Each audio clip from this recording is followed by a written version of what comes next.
A kú déédé àsìkò yìí, kókó inú ìwé ìròyìn la mú wá fún yín láti inú àwọn ìwé ìròyìn ilẹ̀ Nàìjíríà. Orúkọ tèmi ni Ọmágbémisọ́lá Ọmọlọ́rọ̀mádẹ. Ilé ìgbìmọ̀ aṣojú-ṣòfin ti darí ilé ìfowópamọ́ àgbà Central Bank of Nigeria (CBN) kí ó bẹ̀rẹ̀ àti máa kó owó àtijọ́ kúrò nílẹ̀ síwájú gbèdéke ọjọ́ 21 oṣù Kejìlá ọdún 2024. Ìpinnu yìí wáyé lẹ́yìn àbá lórí ìdí fún ilé láti tètè gbé ìgbésẹ̀ kí CBN lè bẹ̀rẹ̀ ìtanijí fún ọmọ orílẹ̀-èdè lórí owó náírà àtijọ́ tí kò ní di ìtẹ́wọ́gbà mọ́ bẹ̀rẹ̀ láti ọjọ́ 1 oṣù Kínní ọdún 2025. Honorable Afam Ogene ni ó gbé ìgbésẹ̀ yìí lónìí Ọjọ́bọ̀.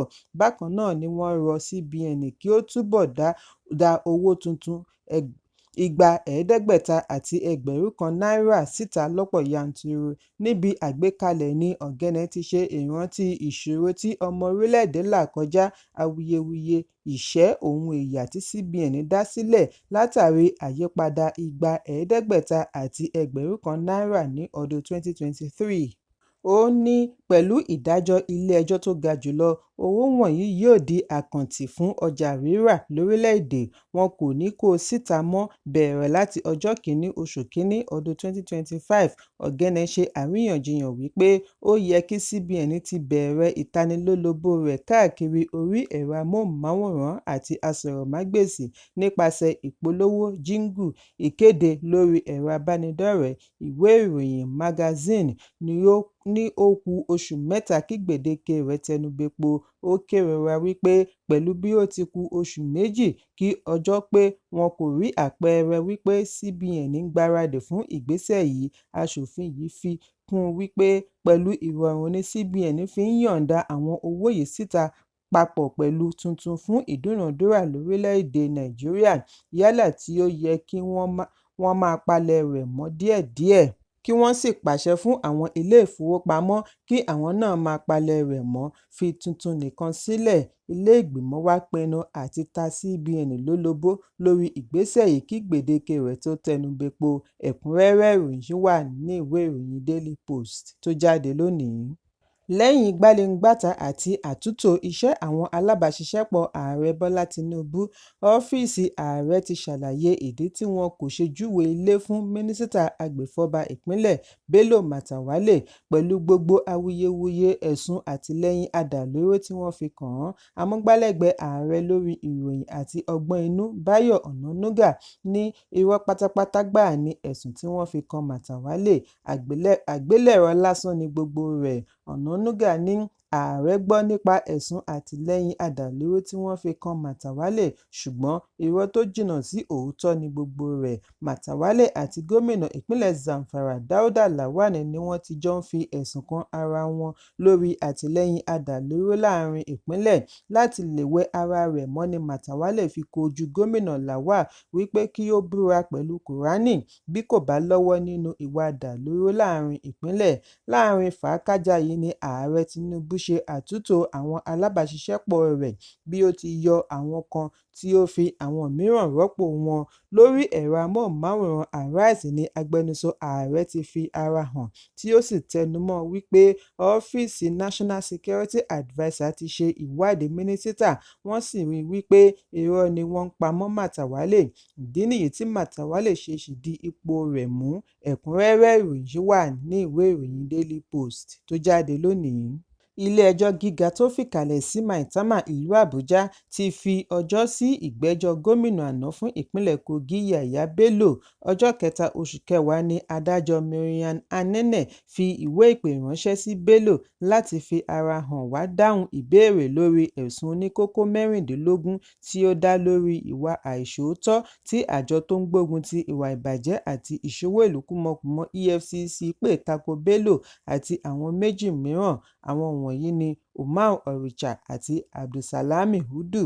Àwọn mẹ́tẹ̀ẹ̀ta ni wọ́n ní wọ́n darí owó tí iye rẹ̀ tó $110.4 billion. Níbi ìgbẹ́jọ́ lórí ẹ̀sùn yìí lónìí ni agbẹjọ́rò EFCC Àgbàmọ̀fin Rotimi Oyedepo ti ṣe ìrántí bí ilé-ẹjọ́ ṣe fún wọn láṣẹ láti ṣe ìkéde ìta gbangba tako Bello nínú ìwé ìròyìn olójoojúmọ́ kí wọ́n sì fi ẹ̀dà rẹ̀ ránṣẹ́ sí àdírẹ́sì ibi tí Bello gbé kẹ́yìn lẹ́yìn kí wọ́n tún lẹ̀ mọ́ gbogbo ara ìgànná ilé-ẹjọ́. Oyèdépò ní òun ní ìrètí wípé Belu yóò farahàn ní ilé-ẹjọ́ lónìí bí ó tilẹ̀ jẹ́ wípé ọjọ́ 14 oṣù kọkànlá ní gbèdéke 30 ọjọ́ rẹ̀ yóò pé, ṣùgbọ́n agbẹjọ́rò fún Òrìṣà Joseph Daudu rọ ilé-ẹjọ́ kí wọ́n yọ̀ǹda àwọn méjì yòókù bí wọn kò bá tíì ṣetán ìgbẹ́jọ́. Agbẹjọ́rò fún Hudu Mohammed Aliyu náà gbè lẹ́yìn Daudu lẹ́yìn bí ó ti fi kún un wípé kí adájọ́ gbọ́ ìbéèrè fún ìyọ̀ǹda tí oníbàárà rẹ̀ ń béèrè. Nígbà tí ó ń fèsì, Oyèdépò bu ẹnu àtẹ́ lu ìbéèrè àwọn agbẹjọ́rò méjèèjì bí ó ti ṣe àríyànjiyàn wípé ilé-ẹjọ́ kò lè dágbọ́ ẹ̀sùn tiwọn nìkan nítorí ẹ̀sùn ọ̀hún jẹ́ ẹ̀sùn alápapọ̀. Lẹ́yìn gbogbo atótónu ni adájọ́ sún ìgbẹ́jọ́ sí ọjọ́ 14 oṣù kọkànlá. Ẹ̀kúnrẹ́rẹ́ ìròyìn wà ní ìwé ìròyìn The Nation tó jáde lónìí. Ààrẹ Bọ́lá Tinubu fẹ́ kí gbogbo ilé epo gba àyípadà sí ibi tí wọ́n ti máa rí afẹ́fẹ́ gáàsì rà fún ọkọ̀ tó ń lo compressed natural gas (CNG), gẹ́gẹ́ bí Mínísítà fún Afẹ́fẹ́ Gáàsì Epo Epo ṣe sọ. Mínísítà sọ èyí níbi ìfọ̀rọ̀wánilẹ́nuwò pẹ̀lú akọ̀ròyìn ní ilé agbára lẹ́yìn ìpàdé ìgbìmọ̀ òṣìṣẹ́ FEC tí ó wáyé ní Ọjọ́rú. Ó ní gbogbo wa ni a mọ̀ wípé ààrẹ ti ṣe àgbékalẹ̀ ìgbìmọ̀ tí yóò ṣe àmójútó iṣẹ́ àkànṣe CNG. Ó wá kù sí àwọn lọ́wọ́ láti kéde fún ará ìlú wípé CNG ti dé láti fìdí múlẹ̀, a sì gbọ́dọ̀ tẹ̀lé ìlànà rẹ̀ nítorí ó fi ọkàn balẹ̀, ó rọrùn, owó rẹ̀ kò wọ́n, ó sì ń dáàbò bo agbègbè. Ó ṣe pàtàkì láti mọ̀ wípé ọ̀pọ̀lọpọ̀ owó ni ẹni ń lo CNG yóò fi pamọ́. Owó lítà epo kan wọ Náírà 1,000 nígbà tí lítà CNG wà ní Náírà 200, ìyàtọ̀ Náírà. Pẹ̀lú àtìlẹ́yìn ààrẹ, àwọn ti gbèrò àti polongo CNG dé gbogbo ìgbèríko orílẹ̀-èdè kí a lo àǹfààní afẹ́fẹ́ gáàsì tí Ọlọ́run fi jíǹkí wa.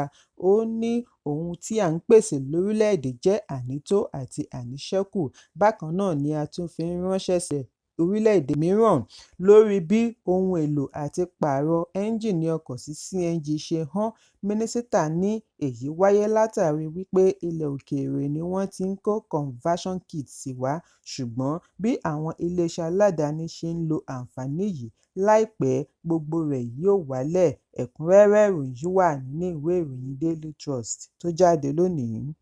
Ilé-ìfowópamọ́ First Bank ti kéde àyípadà migration iṣẹ́ wọn sí ti èyí tí yóò wọ inú afẹ́fẹ́ cloud-based procurement and financial platform tí wọ́n ti gbèrò láti bẹ̀rẹ̀ ní ọjọ́ Àbámẹ́ta ọjọ́ 26 oṣù kẹwàá gẹ́gẹ́ bí ìgbésẹ̀ àti mú àlékún bá iṣẹ́ wọn pẹ̀lú àwọn oníbàárà wọn.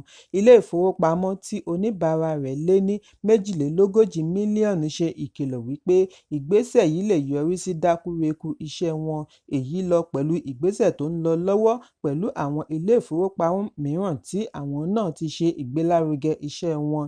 Nínú àfihàn tí wọ́n yọ̀ǹda lánàá Ọjọ́rú ni First Bank ti ṣàlàyé wípé ìgbésẹ̀ yìí yóò gbà wọ́n tó ọ̀sẹ̀ kan bẹ̀rẹ̀ láti ọjọ́ 26 oṣù kẹwàá títí di ọjọ́ 3 oṣù kọkànlá. Ẹ̀kúnrẹ́rẹ́ ìròyìn wà ní ìwé ìròyìn The Guardian tó jáde lónìí.